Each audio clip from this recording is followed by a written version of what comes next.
ସେହି ମୂଳ ପ୍ରସଙ୍ଗଟି ବାସ୍ତବରେ କ'ଣ ନା ଜଗନ୍ନାଥ ସଂସ୍କୃତି ହେଉଛି ଭାବର ସଂସ୍କୃତି। ଏ ହେଉଛି ଭାବର ଠାକୁର। ଭକ୍ତ ସହିତ ନିଜର ଭାବକୁ ଯୋଡ଼ିବା ପାଇଁ ଏହି ରଥଯାତ୍ରା। ଭକ୍ତ ସହିତ ନିଜକୁ ମିଶାଇବା ପାଇଁ, ଭକ୍ତର କଷ୍ଟକୁ ଲାଘବ କରିବା ପାଇଁ ଭଗବାନ ଏଠି ମାନବୀୟ ନୀଳା ସମ୍ପାଦନ କରିବା ପାଇଁ ରଥଯାତ୍ରା କରିଥାନ୍ତି। ଏହି ଘଟଣା ସ୍ୱଳ୍ପ ସମୟ ପାଇଁ ଘଟିଥିଲେ ମଧ୍ୟ ଆମ ସମସ୍ତଙ୍କ ପାଇଁ ଏହା ଏକ ଦିବ୍ୟ ଅନୁଭବ, ଦିବ୍ୟ ଅନୁଭୂତି ଅଟେ। ଘୋଷଯାତ୍ରାରେ ପ୍ରଭୁ ରଥାରୂଢ଼ ହୁଅନ୍ତି। ଭକ୍ତ ନିଜର ଭଗବାନଙ୍କୁ, ଅତି ନିଜର ଭଗବାନଙ୍କୁ ପାଛୋଡ଼ି ନିଅନ୍ତି ଶ୍ରୀଗୁଣ୍ଡିଚା ମନ୍ଦିରକୁ। ଆଉ ଏହି ବିଧିକୁ ସୁଚାରୁ ରୂପେ ସମ୍ପାଦନ କରିବା ପାଇଁ ମନ୍ଦିର ପ୍ରଶାସନ, ସରକାର ଏବଂ ଗଜପତି ମହାରାଜଙ୍କର ଏକ ଗୁରୁତ୍ୱପୂର୍ଣ୍ଣ ଭୂମିକା ରହିଥାଏ।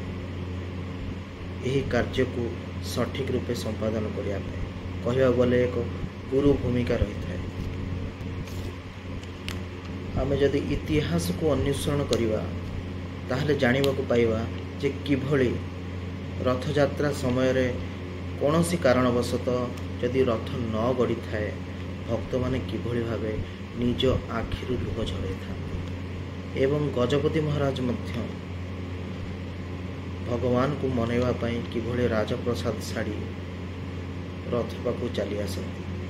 ଏହା ଅନେକ ବାର ଘଟିଛି। ଇତିହାସରେ ଏମିତି ଅନେକ ଘଟଣା ଘଟିଛି, ଆମେ ସମସ୍ତେ ଜାଣିଛେ। ଆଉ ଏହା ହେଉଛି ଭାବ, ଏହା ହେଉଛି ଭାବନା।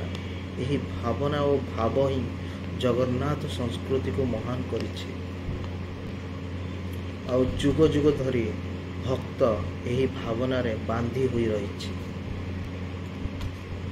ଏହି ଭାବନା ପାଇଁ ହିଁ ପ୍ରଭୁ ଜଗତର ନାଥ ଜଗନ୍ନାଥ ହୋଇଛନ୍ତି।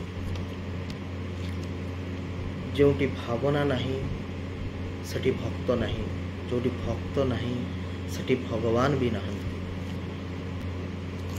ଜଣେ ଭକ୍ତ ଓ ଓଡ଼ିଆ ହିସାବରେ ଆମକୁ ଏହି ମୂଳ ଓ ଗୂଢ଼ ତତ୍ତ୍ୱକୁ ବୁଝି ଜଗନ୍ନାଥ ସଂସ୍କୃତିକୁ ଆଗକୁ ବଢ଼ାଇବାକୁ ହେବ। ଅନ୍ୟଥା ଧୀରେ ଧୀରେ ଏହି ମହାନ ସଂସ୍କୃତିର ଗୁରୁତ୍ୱ ଓ ମହାନତା ହ୍ରାସ ପାଇବ ଏବଂ ଆମର ଆଗାମୀ ପିଢ଼ି ପାଇଁ ଏହା କେବଳ ଏକ ସାଧାରଣ ଯାତ୍ରା ଓ ଘଟଣା ହୋଇ ରହିଛି, ଏଥିରେ ସନ୍ଦେହ ନାହିଁ। ଏତିକି କହି ମୁଁ ମୋର ବକ୍ତବ୍ୟକୁ ଶେଷ କରୁଛି। ଉପସ୍ଥାପନାଟି କିଭଳି ଲାଗିଲା ନିଜର ମତାମତ କମେଣ୍ଟ ଦେବାକୁ କେବେ ବି ଭୁଲିବେନି ଏବଂ ଯଦି ଭଲ ଲାଗିଛି ତାହେଲେ ଚ୍ୟାନେଲକୁ ସବସ୍କ୍ରାଇବ୍ କରିବେ। ରହୁଛି, ନମସ୍କାର।